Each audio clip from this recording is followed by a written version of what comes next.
నారా చంద్రబాబు నాయుడు గారు ఈరోజు శాఖల ఉన్నతాధికారులతో సమావేశమైనప్పుడు సరే వారి సమావేశంలో ఇప్పుడు కూడా సుదీర్ఘమైనటువంటి ఉపన్యాసాలు ఉంటాయి. దానిలో ఆ ఉన్నతాధికారుల సమావేశంలో 18 మాసాల్లో తన ప్రభుత్వం చేసినటువంటి అంశాల గురించి కానీ లేదా ఉన్నతాధికారులకు ఇవ్వాల్సిన సందేశం కన్నా కూడా జగన్మోహన్ రెడ్డి గారిని దూషించేటటువంటి కార్యక్రమం, గత ప్రభుత్వం మీద బురదలే కార్యక్రమం, పచ్చి అబద్ధాలు వల్లెవేసేటటువంటి కార్యక్రమమే చేశారు తప్ప వారిని ఒక డైరెక్షన్లో నడపాలనేటువంటిది ఆ మొత్తం ఆ ఉన్నతాధికారుల సమావేశంలో ఎక్కడా కనిపించలేదు. అంత సుదీర్ఘంగా జరిగినప్పటికీ కూడా వారు దానిలో చాలా గొప్పలు చెప్పుకునేటటువంటి ప్రయత్నం చేశారు. భోగాపురం ఎయిర్పోర్టు దాన్ని త్వరలోనే జాతికి అంకితం చేస్తాము అనేటువంటి మాట మాట్లాడారు. అంటే ఆయన జాతికి అంకితం చేస్తాను, ఈ క్రెడిట్ అంతా నాదేను అనేటటువంటి బాడీ లాంగ్వేజ్తో క్రెడిట్ చోరీ చేయడానికి చంద్రబాబు నాయుడు గారు ప్రయత్నం చేస్తున్నారు. అసలు భోగాపురం ఎయిర్పోర్టు ఏం జరిగిందనేది ఇక్కడ 2 మాటలు చెప్పాలి. చంద్రబాబు నాయుడు గారు భోగాపురం ఎయిర్పోర్టుకి 15,000 ఎకరాలు కావాలన్నాడు భూదోపిడీ చేయడానికి. 15,000 ఎకరాలు, 1000 కాదు, 2,000 కాదు, 3,000 కాదు, 5,000 కాదు, 15,000 ఎకరాలు కావాలంటే ప్రజలు తిరగబడ్డారు, ఉద్యమాలు చేయటం మొదలెట్టారు. 5,000 చాలన్నాడు. మన తర్వాత తగ్గొచ్చి మేము వారితో గొంతు కలిపాం.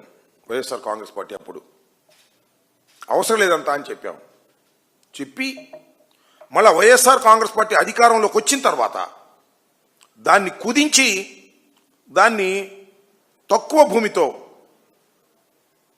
అక్కడ ఏరో సిటీతో కూడా కలిపి 2,703 ఎకరాలతో ఓ బ్రహ్మాండమైన ఇంటర్నేషనల్ ఎయిర్పోర్ట్ నిర్మించాలనేది వైఎస్ఆర్ కాంగ్రెస్ పార్టీ తలపెట్టింది. తలపెట్టడమే కాదు, కరోనా సమయంలో, కరోనా ఉన్నప్పటికీ కూడా 2023 మే 3వ తారీఖున భూమి పూజ చేయడం జరిగింది. జగన్మోహన్ రెడ్డి గారిని మనవి చేస్తున్నాం. దీన్ని తానే చేశానంటాడు, ఆ క్రెడిట్ అంతా తాందేనంటాడు. ఆయన పత్రికలు రాస్తూ ఉంటాయి, ఆయన టీవీలు చెబుతూ ఉంటాయి. అమాయక జనం నిజమనుకుంటారనేటువంటి ఆలోచనలో చంద్రబాబు నాయుడు గారు ఉన్నారు. ఇలా క్రెడిట్ చోరీ చేయడానికి ఆయన ప్రయత్నం చేస్తున్నారు. అంతేకాదు, జగన్మోహన్ రెడ్డి గారి టైంలో కోర్టులో ఉన్న 130 కేసులు పరిష్కరించాం. ఈ భోగాపురం ఎయిర్పోర్టుకు సంబంధించినటువంటి కేసులు అడ్డంకిగా ఉంటే వాటిని పరిష్కరించేటువంటి ప్రయత్నం చేశాం. 3 గ్రామాల్లో 400 కుటుంబాలను తరలించి 960 కోట్ల భూసేకరణ జరిపాం. ఇదంతా కూడా జగన్మోహన్ రెడ్డి గారి టైంలో జరిగిందనే విషయాన్ని ఇక్కడ మీకు నేను ప్రస్తావన చేస్తున్నా. అంతేకాదు, విశాఖపట్నం నుంచి భోగాపురం ఎయిర్పోర్టుకు వెళ్ళడానికి 77 మీటర్ల వెడల్పుతో కనెక్టివిటీ రోడ్డుపై ప్రణాళిక సిద్ధం చేశాం. అప్పుడు ఆ శాఖ కేంద్రంలో మంత్రిగా ఉన్నటువంటి గడ్కరీ గారి చేత ఒప్పించాం. ఆ ఒప్పించినటువంటి విషయాన్ని మొన్న జగన్మోహన్ రెడ్డి గారు మీడియా సమావేశంలో వీడియోలో కూడా వివరంగా వివరించినటువంటి విషయాన్ని కూడా మీకు గుర్తు చేస్తున్నా. భోగాపురం ఎయిర్పోర్టు తానే కట్టినట్టు, తానే ప్రారంభిస్తున్నట్టు, తానే జాతికి అంకితం చేస్తున్నట్టు చెప్పి క్రెడిట్ చోరీ చేసేటటువంటి ప్రయత్నం చంద్రబాబు నాయుడు గారు చేస్తున్నారు. ఇది అలవాటు ఆయనకి, కానీ ప్రజలు అర్థం చేసుకోవాలని కూడా ఈ సందర్భంగా నేను చెబుతున్నా. మొత్తం క్రెడిట్ అంతా ఆయనకి దక్కుతుందనేటువంటి ఆలోచన చేస్తున్నాడు. ఇది కరెక్ట్ కాదని కూడా ఈ సందర్భంగా నేను చెప్పదలుచుకున్నా. ఇకపోతే విశాఖ స్టీల్ ప్లాంట్, దీన్ని కూడా హెచ్ఓడిస్ మీటింగ్లో మాట్లాడాడు చంద్రబాబు నాయుడు గారు. ఏమంటాడు? 12,000 కోట్ల సాయంతో విశాఖ ఎయిర్పోర్ట్ని కాపాడుకున్నాం అంటున్నాడు. 12,000 కోట్ల రూపాయలు తీసుకొచ్చి విశాఖపట్నం స్టీల్ ప్లాంట్ని మేము కాపాడుకున్నాము అంటున్నాడు. ఆ 12,000 కోట్ల రూపాయలు స్టీల్ ప్లాంట్ని ధారాదత్తం చేయడానికి మాత్రమే ఉపయోగిస్తున్నారు తప్ప కాపాడుకోవడం కోసం ఉపయోగించడం లేదనే విషయాన్ని దయచేసి గమనించాలని కూడా ఈ సందర్భంగా మనవి చేస్తున్నాను. ఇవాళ దానిలో ఇప్పటికే 2 దఫాలుగా 1,590 మంది రెగ్యులర్ ఉద్యోగులను విఆర్ఎస్ ద్వారా ఇంటికి పంపించారు. ఈ 12,000 కోట్ల రూపాయలు కూడా దానికి ఉన్న బాకీలు తీర్చేసి ప్రైవేట్ పరం చేయాలనేటువంటి ప్రయత్నం చేస్తున్నారు. ఈ విధంగా స్టీల్ ప్లాంట్ విశాఖ స్టీల్ ప్లాంట్ని స్లోగా ప్రైవేటీకరణ చేసి దశల వారీగా దీన్ని అమ్మాలనేటువంటి ప్రయత్నం కేంద్ర ప్రభుత్వంతో పాటు రాష్ట్ర ప్రభుత్వం కూడా సాకరించి చేస్తూ 12,000 కోట్ల రూపాయలు తీసుకొచ్చి విశాఖ ఎయిర్పోర్ట్ని, విశాఖ స్టీల్ ప్లాంట్ను కాపాడామని డప్పాలు కొట్టుకునేటటువంటి పచ్చి అబద్ధాలు చంద్రబాబు నాయుడు గారు చేయటం చాలా దురదృష్టకరమని, దీన్ని కూడా ప్రజలు గమనించాలని ఈ సందర్భంగానే మనవి చేస్తున్నాను. ఇంకపోతే రాష్ట్రంలో పెట్టుబడులు, అప్పులు, అసలు నేను ఎంత పెట్టుబడులు పెట్టాను, నాకు ఎంత 18 మాసాల్లో ఎంత పెట్టుబడులు తెచ్చానంటే ఈ రాష్ట్రానికి అని బాబు కొడుకులు ఎదురు చెబుతున్నారు. అసలు ఈ దేశంలో వచ్చినటువంటి పెట్టుబడుల్లో 25% మన రాష్ట్రానికి వచ్చేసినాయి అంట. కోసేస్తున్నారు కోతలు, సొల్లు పురాణాలు చెప్పేస్తున్నారు. అంత దుర్మార్గమని మనం చేస్తున్నాం. 1914-19 మధ్యకాలంలో ఇదే పరిస్థితి ఆయన చేశాడు. ఒకసారి వాటి వాస్తవాల్లోకి వెళదాం.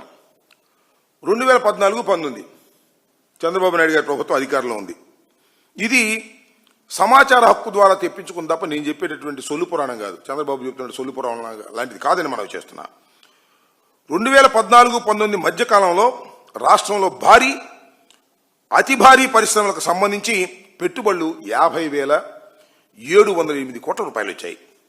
దాని ద్వారా 84,333 ఉద్యోగాలు వచ్చాయి. ఇది 2014-2019 చంద్రబాబు నాయుడు గారు ముఖ్యమంత్రిగా ఉన్న తరుణంలో. ఇకపోతే అదే వైఎస్ఆర్ కాంగ్రెస్ పార్టీ వచ్చింది 2019 తర్వాత.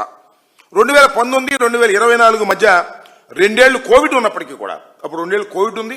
కోవిడ్ ఎంత విషమ పరిస్థితిని ఎదుర్కొందో రాష్ట్రం మీ అందరికీ తెలుసు. రాష్ట్రమే కాదు, ప్రపంచమే ఎదుర్కొన్నటువంటి సందర్భం ఉన్నప్పటికీ కూడా 2014-19లో చంద్రబాబు నాయుడు గారి హయాంలో ఉన్నటువంటి పరిస్థితి కన్నా కూడా భిన్నంగా 69,799 కోట్ల రూపాయలు పెట్టుబడులు తీసుకొచ్చాం. ఇది మేము చెప్తుంది కాదు, సమాచార హక్కు ద్వారా తెలుసుకొని మీకు వివరిస్తూ చెక్ చేసుకోవచ్చు చంద్రబాబు నాయుడు గారు కూడా. దానితో పాటు 90,230 ఉద్యోగాలను తీసుకురావడం జరిగింది. ఎవరిది గొప్ప నాకు అర్థం కాలే.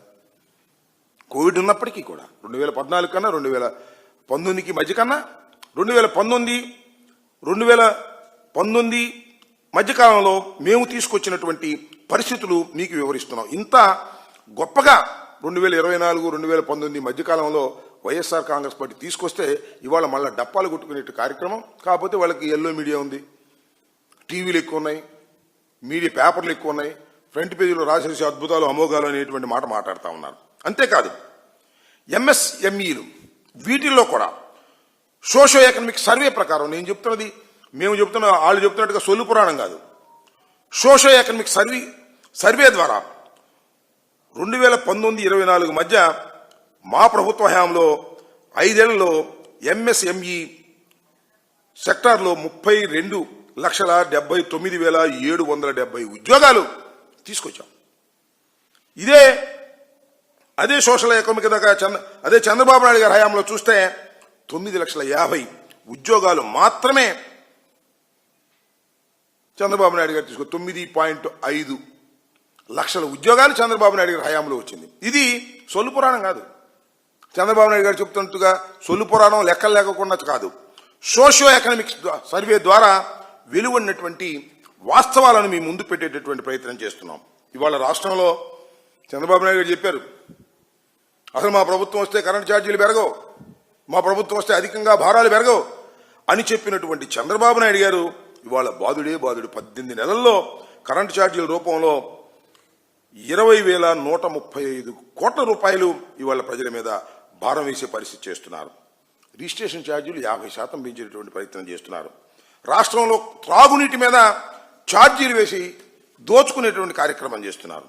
ఈ విధంగా రాష్ట్రంలో సామాన్యుడి మీద విపరీతమైన భారాన్ని కేవలం 18 మాసాల్లో చంద్రబాబు నాయుడు గారి ప్రభుత్వం ఈ విధంగా భారాన్ని మోపుతున్నటువంటి సందర్భాన్ని కూడా ఇక్కడ నేను మీకు గుర్తు చేస్తాను. ఇంకా వీటిలో చాలా హెచ్ఓడీల విషయంలో చాలా గొప్పలు చెప్పుకునేటువంటి ప్రయత్నం చేశారు. సరే, వాళ్ళేమో ఆయన దగ్గర పనిచేసేవాళ్ళు, ఏ ప్రభుత్వం ఉంటే ఆ దగ్గర పనిచేసేవాళ్ళు కాబట్టి గంగిరెద్దులు ఊపినట్టుగా డూడీ బొసంలాగా ఊపుతారు, అది వేరే అంశం.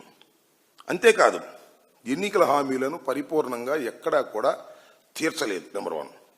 దానికి తోడు మీకు గుర్తుండే ఉంటుంది, ఎన్నిసార్లు చెప్పినా చెప్పవలసినటువంటి అంశం ఇది. చాలాసార్లు చాలామంది నాయకులను చెప్పాం, జగన్మోహన్ రెడ్డి గారు అప్పు చేస్తేనట ఇది శ్రీలంక అయిపోతుంది అన్నారు. జగన్మోహన్ రెడ్డి గారు అప్పు తీసుకొస్తే ఈ రాష్ట్రం దివాళా తీస్తుందన్నారు. నేను అడుగుతా ఉన్నా చంద్రబాబు నాయుడు గారు మరొకసారి, 18 మాసాల్లో మీరు చేసిన అప్పులెంత? జగన్మోహన్ రెడ్డి గారు 5 సంవత్సరాల కాలంలో చేసిన అప్పులెంత? సిగ్గుందా నీకు? అసలు సిగ్గనే పదానికి అర్థం ఉందా అని అడుగుతా ఉన్నా, నీకు తెలుసా అని అడుగుతా ఉన్నా. జగన్మోహన్ రెడ్డి గారి హయాంలో చేసిన అప్పులు, 5 సంవత్సరాలు చేసిన అప్పులు 18 మాసాల్లో 90% అప్పు చేశారు మీరు. ఒక్క పథకం కూడా సక్రమంగా అమలు చేయటం లేదు. ఏ ఒక్క అభివృద్ధి కార్యక్రమాన్ని పూర్తిగా నిర్వహించడం లేదు. ఇవాళ ఎంత చేశారు మీరు అప్పు అంటే 3,02,303.7 కోట్ల అప్పు చేశారు మీరు 18 మాసాల్లో, సంవత్సరన్నర కాలంలో. ఇంకా 3.5 సంవత్సరాలు మీకు అధికారం ఉంది, ఎంత చేస్తారో తెలియదు. జగన్మోహన్ రెడ్డి గారు ఎంత అప్పు చేసినా ఈ 5 సంవత్సరాల్లో దీనికన్నా ఒక 10% ఎక్కువ చేశాడు. మీరు సంవత్సరం 6 మాసాల్లో ఇంత ఘోరమైన అప్పు చేస్తున్నారు. చేశారు. జగన్మోహన్ రెడ్డి గారు చేస్తే అది శ్రీలంక అయిపోద్ది, మీరు చేస్తే ఇది అమెరికా అయిపోద్ది, సింగపూర్ అయిపోద్ది. ఏమిటి దుర్మార్గం? దీనికి చంద్రబాబు నాయుడు గారు సమాధానం చెప్పే పరిస్థితులు లేరు. ఏదో ఇక సొల్లు పురాణాలు చెప్పుకునేటువంటి కార్యక్రమం వాళ్ళు చంద్రబాబు నాయుడు గారు చేస్తున్నారు. ఇది చాలా దురదృష్టకరమైనటువంటి ప్రయత్నం చంద్రబాబు నాయుడు గారు చేస్తున్నారు. హెచ్ఓడి సమావేశంలో ఇలాంటి పిచ్చి మాటలు మాట్లాడి లోకువైపోయే కార్యక్రమాలు తప్ప వాస్తవాలను ప్రతిబింబించేటటువంటి అంశాల గురించి నారా చంద్రబాబు నాయుడు గారు చేయకపోవటం చాలా దురదృష్టకరం. దీన్ని ప్రజలు గమనించాలని కూడా ఈ సందర్భంగా నేను గుర్తు చేస్తున్నాను.